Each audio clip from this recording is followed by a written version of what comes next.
Welcome to our channel. Today we how to verify passphrase settings on SafePal step by step clearly. Open your SafePal application. Log into your account using your credentials. Navigate to the settings menu. Locate the security options within the settings. Select the passphrase option. You will see the current passphrase settings. To verify your passphrase, click on the Show Passphrase button. Enter your current passphrase when prompted. Confirm the passphrase matches by re-entering it. Check for any error messages indicating mismatched entries. If there are no errors, your passphrase is verified. If you wish to change your passphrase, select the Change Passphrase option.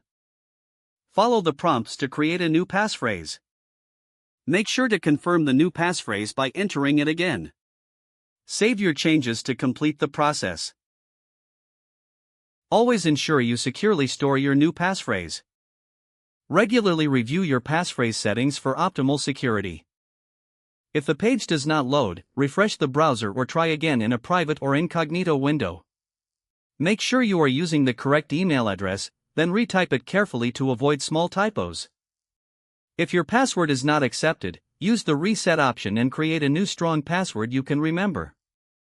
Check your spam folder for verification or security emails, then complete any requested confirmation steps.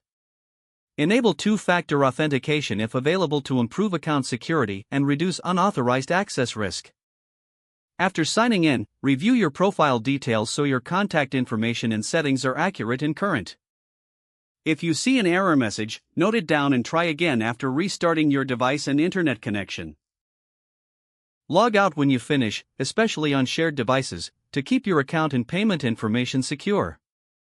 If the page does not load, refresh the browser or try again in a private or incognito window.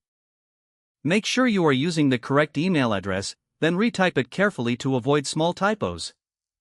If your password is not accepted, use the reset option and create a new strong password you can remember.